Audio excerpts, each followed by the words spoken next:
Hello and welcome to Psychology in Seattle. I'm your host, Kirk Honda, professor and licensed therapist. It's just me today. I thought I would do a one-off episode where I talk about some random things. First off, I have to tell everybody that we had a problem with our RSS feed, or the feed that supplies the episodes to iTunes and to Zune and to other podcast listening applications, like I use Downcast, for instance. So if you subscribe to the podcast, you're subscribing to the RSS feed. And actually a listener, or a number of listeners, emailed me and told me that we had no RSS feed anymore. And so I don't know how long the RSS feed was down. So this person found us on YouTube and wanted to subscribe and couldn't subscribe to the podcast, and was bothered by the fact that it wasn't on iTunes. And it actually gave him some kind of an error message. One listener was saying that it said it wasn't available in their country. And so I actually did a check myself and found out that it said it wasn't available in my country as well, which is the United States. I did some investigation, and I have one guess, and that is that some of our episodes might be considered explicit content. And since we didn't label the podcast as explicit content, they might have just, without telling us, just axed the entire feed and said, just, you're done, sort of a thing. I don't know. But there's a number of other possibilities too. So I asked Umberto, who is, the expert in this sort of thing, and he managed to get the RSS feed back, but it's a different RSS feed. So I don't know how it works. So now actually, and I, tried it on my phone, and essentially now there are two RSS feeds. I don't know. I don't understand these things. It's technology, and I'm 43 years old. So, I'm too old for such matters. So if you are listening to this, make sure that you check to make sure that you are subscribed to the right RSS feed. Generally speaking, we make about one episode a week. And so if you don't hear from us, if no episode gets downloaded onto your device automatically for 2 or 3 weeks, you might have subscribed to the wrong RSS feed. I don't know. Just, try your best, and, we're all in this together, right? So today I thought I would go over some articles that I have read in my various psychotherapy and psychology magazines. So I just pulled off the shelf here a magazine I just received in the mail. It's a magazine that I subscribe to called the Psychotherapy Networker. This is a wonderful magazine. I love it a lot. That sounded funny. I don't love it like I would marry it. I like it. I mean, I don't like it, if that's what you're implying. I mean, come on, who would like the Psychotherapy Networker? I mean, it's just a magazine. Don't be silly. This is the September-October 2013 or 2013. I understand you're supposed to say 2013 instead of 2013 because you don't say 1900. You don't say 1913. You say 1913, the year 1913. It's all very confusing to me. Okay, so let me just flip through, and I'll pause it here and read, and then I'll unpause it and start yammering at you. Okay, here there is a letter to the editor that I thought I might rant about for a second. Okay, so this is a letter to the editor of the Psychotherapy Networker from Kevin Hanelli from Santa Fe, New Mexico, and it's titled, "Is Resistance Dead?" And I quote, "Your recent articles on resistance provided helpful insights into a complex issue.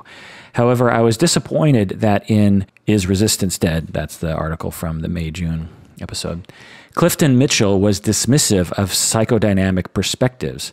He cites classical Freudian theory from 100 years ago without acknowledging the rich contribution to understanding resistance made by later developments in psychodynamic theory found, for example," this is a weird sentence, and not blah, blah.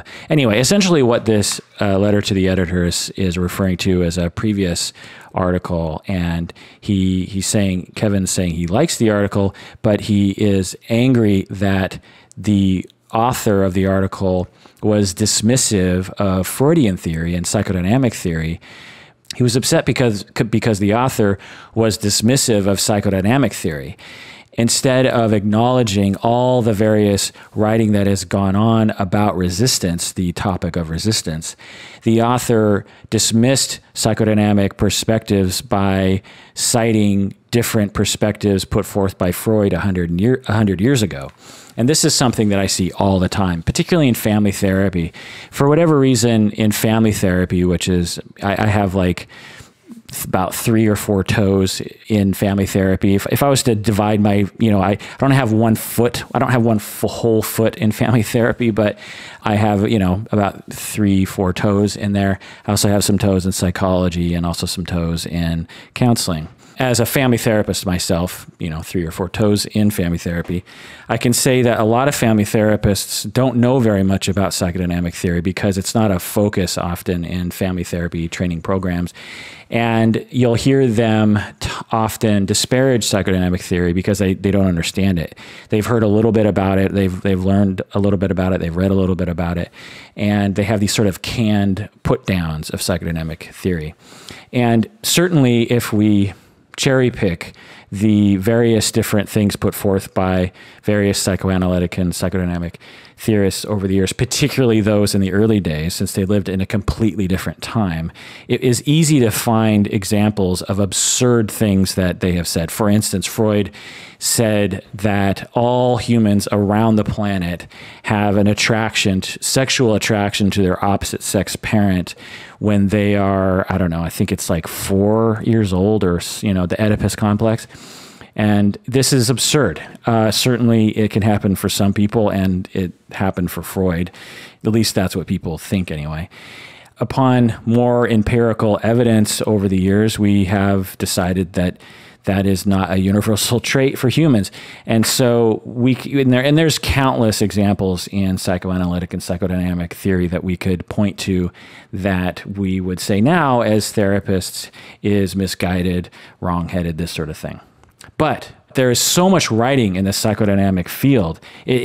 That's why I love it so much, is because there's so much writing, and they love to philosophize and to reflect and to wonder and to ask questions and to think about why things are and to make hypotheses about personality. And some of them are weird and frankly sort of dumb, and some of them are brilliant. And I've learned a lot from that material. Incidentally, I integrate psychodynamic theory with a lot of other kinds of theories like systems theory and cognitive behavioral theory and humanistic theory. I really run the gamut. I love them all. I find that they all have merit. Psychodynamic theory I love in the way that it explains weird human behavior. But anyway, so this writer who was writing in to the editor was upset that someone was creating a straw man in Freudian theory by just pointing to a couple details to shoot down psychodynamic theory as a whole. And that bugs me too. So I agree with you, Kevin Hinelli, if you're listening out there. All right, I'll press pause and find something else to rant about. Okay, it didn't take me long. I just went to the next, or two, I skipped over one letter to the editor and went to this next one, written by Larry Galpert of San Luis Obispo, California. I've heard them people, how do you say it? San Luis Obispo? What was that guy's name? Joe Piscopo? It sort of sounds like that. I know there's a way to, Obispo, Louis, anyway. Okay, so here's the letter to the editor that I want to rant about. And I agree with the writer, Larry. Larry, you are a smart person. And if any of you listen to previous episodes, you'll get a kick out of me saying this. Larry. Okay. So he writes, in the introductory remarks to his otherwise excellent article, Doherty offers the description of quote unquote stagnant therapy. So he's quoting from Doherty's article. Not much goes on in sessions. No implosions or explosions.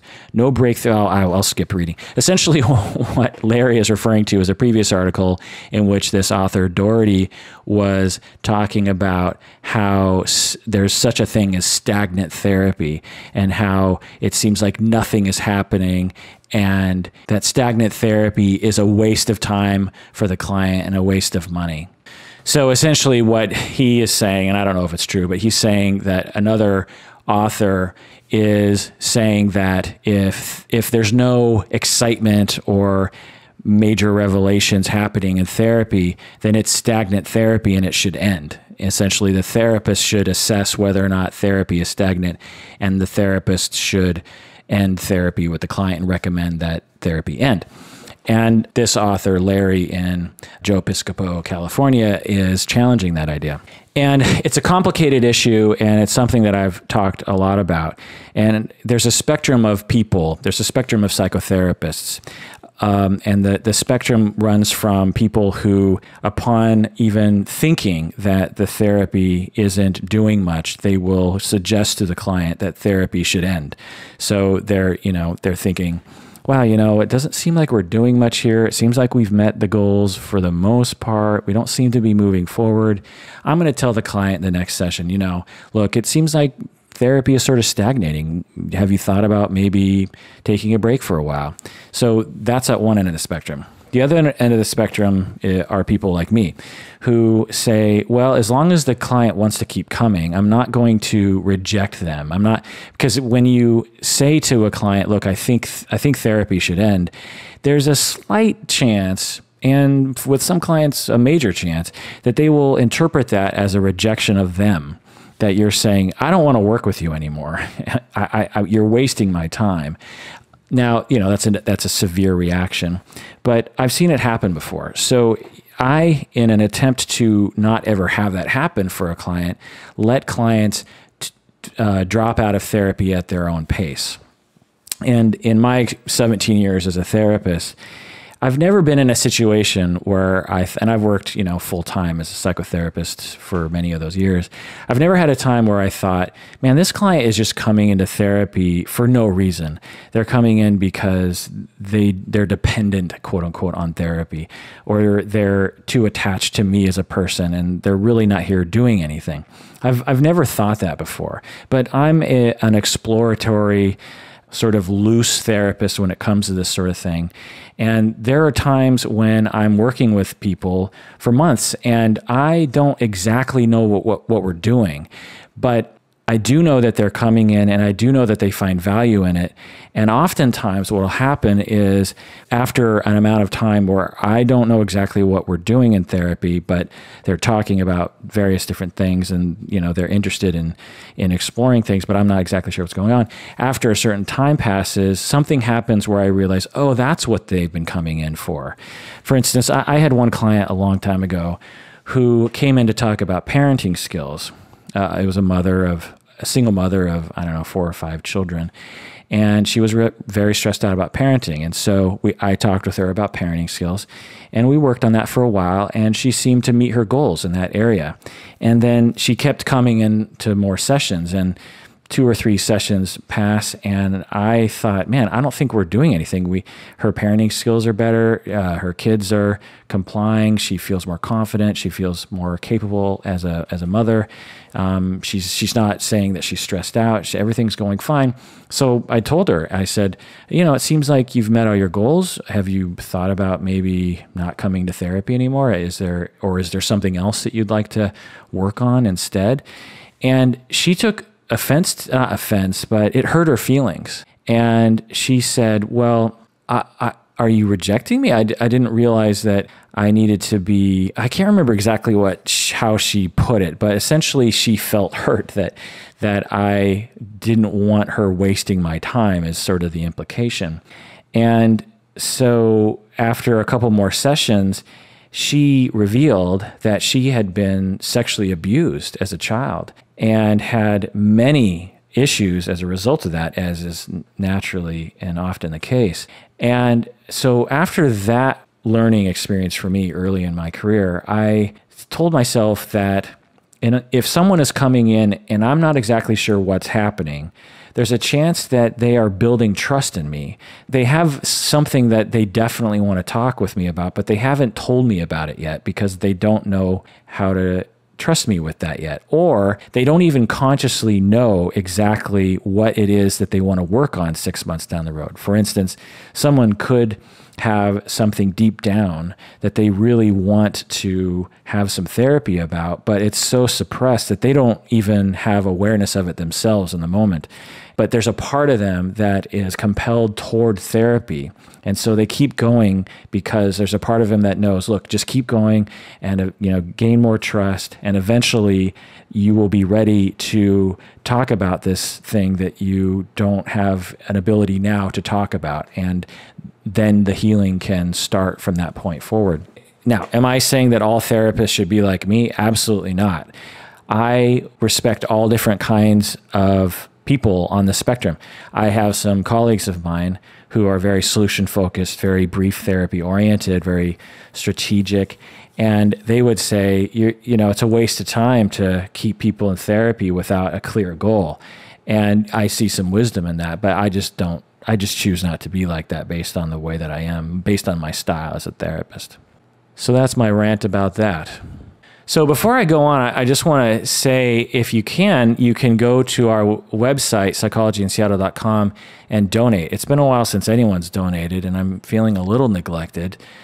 So if you have a heart at all, if you're a nice person at all, if you have, any shred, don't be a Grinch. It's holiday season.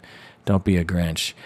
The other thing, I have a major announcement to make, and that is that earlier this week, I made a Psychology in Seattle Twitter account. I don't even know if that's how you say it.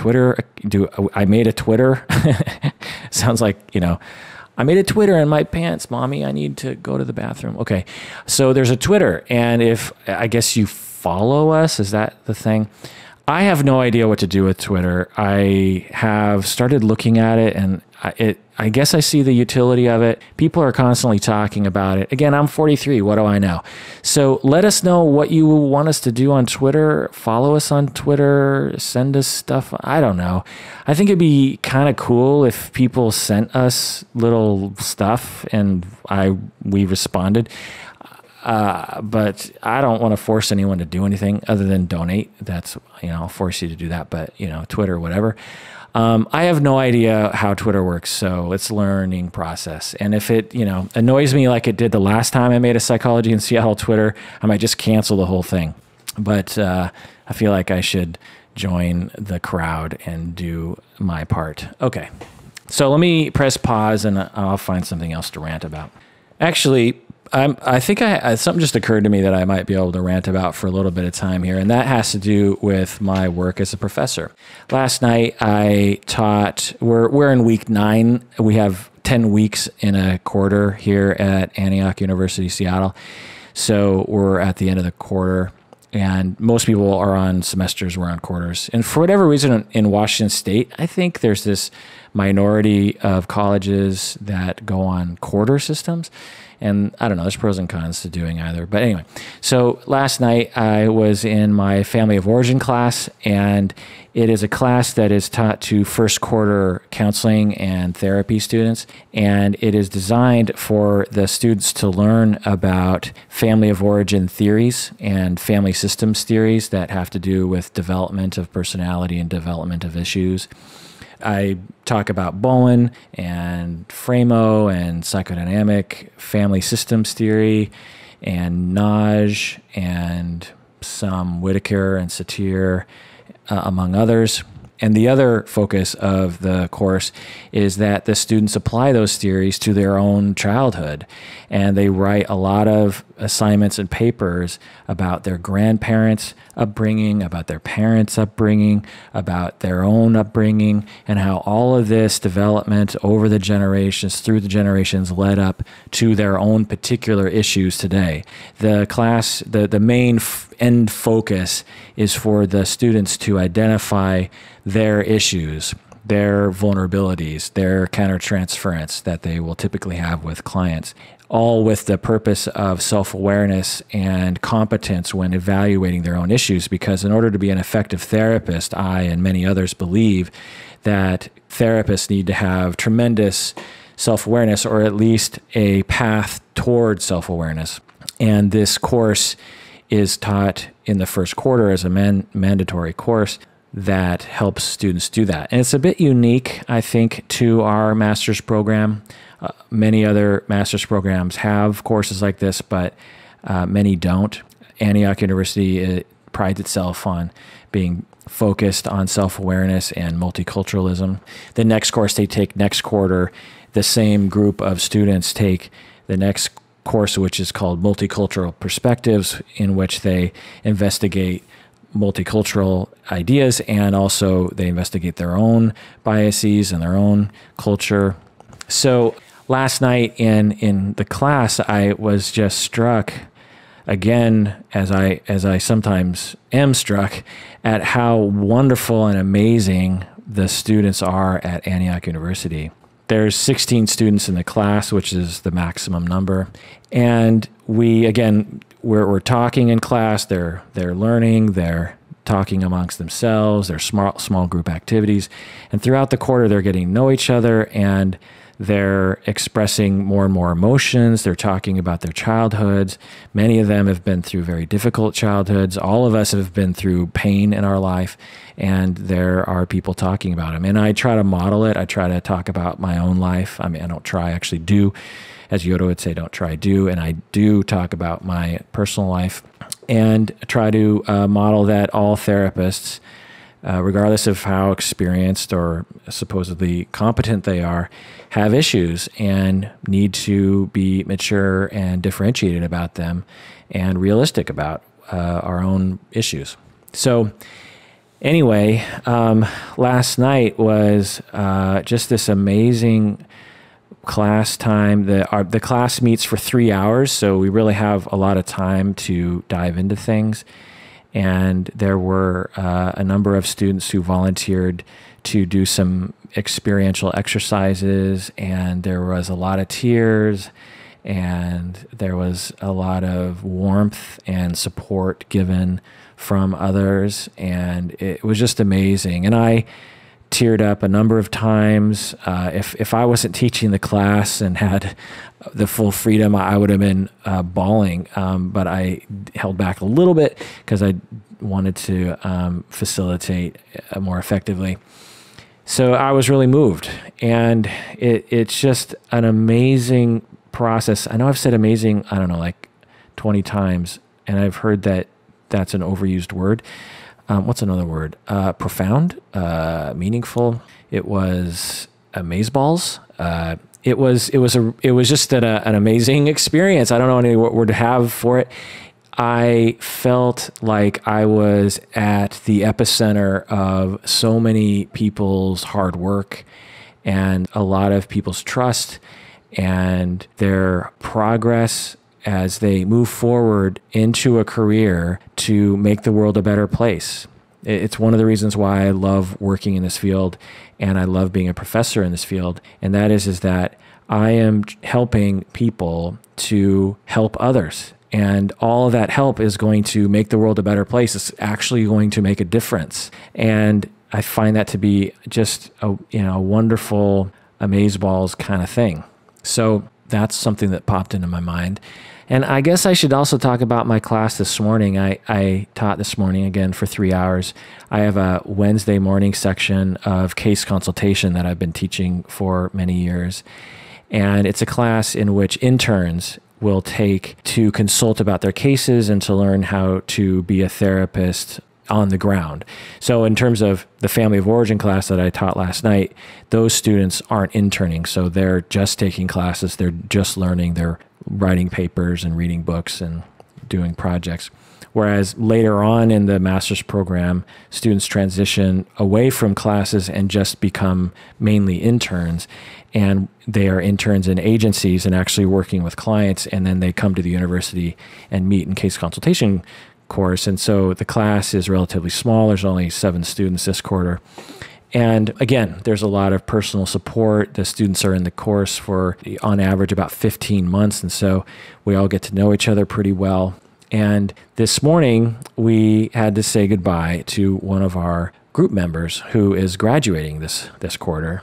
And it's always a wonderful, amazing experience to see a student graduate. I've worked with this student since her first quarter because she was in my family of origin course 3 or 4 years ago. And then she eventually entered my case consultation course. And I am so impressed with her and with a lot of the graduates, or all the graduates, in that they work so hard and go into so much debt, frankly, and break their back and cry so many tears and put themselves through so much stress, all because they want to make the world a better place. They want to work with kids. They want to work with teens. They want to work with adults. They want to work with couples. And they're trying to help people. And to see someone develop in this way from a very insecure first quarter student into a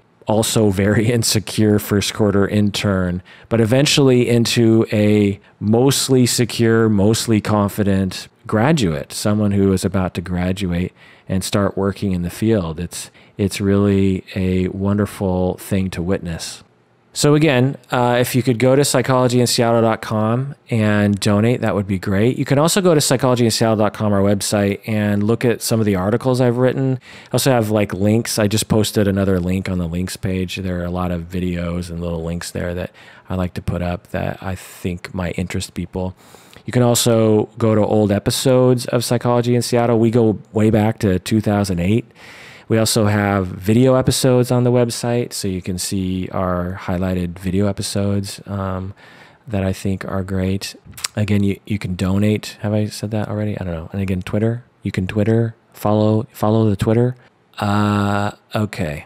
Let's see what else I can rant about. No, that's not rantable. Let's see, what else do we have here? Suicide assessment, neuropsych stuff, mindfulness. Oh, okay, here's a couple things. Let's see, what can I talk about here? All right, there's an article here called Shopping for Therapy. Yesterday's Patients Are Today's Educated Consumers by Lynn Grodsky. There are some details here that I circled. One detail here says that estimates of the number of master's level therapists in the United States average about 600,000. So this is supposed to be a bad fact for us therapists, basically saying that there are too many therapists in the United States, which I think is debatable. Then another detail here, this is supposed to make us feel better, and it says the Centers for Disease Control, the Centers for Disease Control? Is it centers or center? Anyway, the CDC estimate that around 25% of adults experience a mental health issue in a given year, and 50% of Americans will experience some mental health issues over their lifetimes.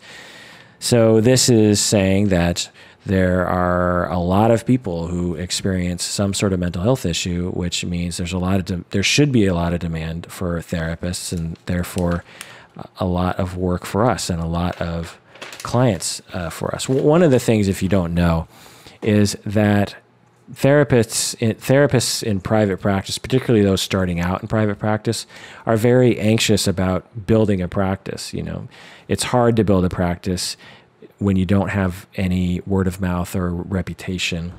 So there's a lot of articles in these sorts of magazines that talk about how to build a practice and how to get anxious about building a practice. So this is, I think, kind of geared towards that.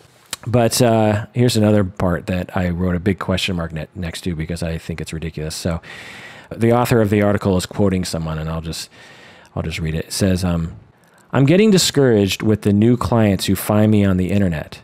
I can't seem to satisfy them, and frankly, they intimidate me. They want to negotiate everything up front during the first phone call while I'm still trying to connect and understand their issues. They tell me when they want to be seen instead of asking how I work. They don't get how therapy is supposed to proceed. And if I can't fix their problem in the first session, they're reluctant to come back. I've been a therapist for almost 20 years, and I'm confident that I know what I'm doing, but these new clients have a way of making me feel insecure and incompetent. End quote. So I find this quote to be very interesting to me because I have no idea what this person is talking about. Essentially, what this person is saying is that there's a new breed of clients. who are demanding, who want quick fixes, who are shopping around much more, and they negotiate everything up front during the first phone call and don't respect how she operates. And I just have to say, as a therapist myself who's been around for 17 years, I don't see this trend at all. In fact, for the most part, I think clients don't shop around enough. Most of the clients that I see, I'm the first person that they've seen, and they just stick with me. And a lot of the people that I know do the same thing. And because it's just such a pain in the ass. I mean, imagine you have a problem psychologically, or you want to see a counselor. Imagine how hard it is just to get to one therapist, let alone to go to 3 different therapists and pick the best one. I often will recommend that to people. I say, go to 3 therapists and pick the best one. You really should make sure that you find someone that you click with instead of just going to the first person you find. But I don't know the statistics, but I think most people, the vast majority of people, pick someone out of the phone book or on word of mouth or some sort of recommendation, and then just stick with that person. So anyway, this person that's being quoted in this article is saying that there's a new breed of client who shops for therapy online, and they like to compare and contrast different therapists based on what they learn online, and these more experienced therapists are complaining about this new educated consumer, which sounds ridiculous when I put it in those terms. It's like, how can we be upset when a client makes an informed decision? It sounds to me like some of these people would like to keep clients in the dark so that they have more control over the situation, which doesn't seem to be very nice to the consumer or to the clients. I thought I would have a longer rant against this. Let's see if anything else comes to mind that I could rant about in this vein. I sometimes hear older therapists complain about the new state of the psychotherapy client. And like I said, I've been around for 17 years, so I'm not that new to the field. But people who have been in the field longer than I have will often talk about how things are so different now. And I just have to take their word for it. They hearken back to a time when they could see clients for as long as they wanted. They would get paid without any questions, and there was no hassle. And they will say how much of a hassle there is today. And I have to say, maybe things were even less of a hassle in the past, but for me now, I don't find much of a hassle. I often hear about how much of a hassle it is to be in private practice, and I just don't see it. A client calls me up, we meet, I go over the disclosures, they sign it, we work together. The vast majority of clients are easy to work with and fun to work with.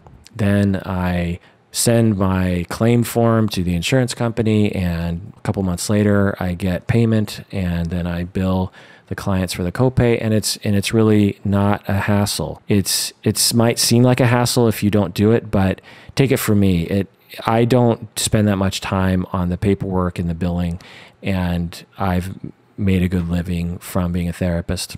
So maybe things were easier in the past. I can't see how they could have been that much easier than they are now. Having said that, I will say that there are some insurance companies that are a major hassle, and I avoid them like the plague because through trial and error, I've realized which ones are a nightmare and which ones are not. There are some insurance companies like Premera Blue Cross, Regions for the most part is okay, Regions Blue Shield. Most of my clients are either with Premera or with Regions in Washington State, and I experience almost no red tape from these people. But like I said, almost every other week I hear someone in my category in terms of experience complaining about how horrible the industry is these days, and I don't know what they're talking about. So just thought I'd rant about that. So again, the main reason why I made this one-off episode is to tell you to make sure that you subscribe to the right RSS feed. So if you're subscribing to the podcast through iTunes or some other program like that, I guess make sure that you have it done in the right technological way. Also, hit us up on Twitter. Is that what the young kids are saying these days? Hit us up. Hey, throw down on some Twitter on us. action, yo. Is that what they say? So do that and have a great day. That does it for another episode of Psychology in Seattle. Thanks for joining me. And please take care of yourself because you deserve it. And also take care of other people because they probably deserve it as well. All right, bye.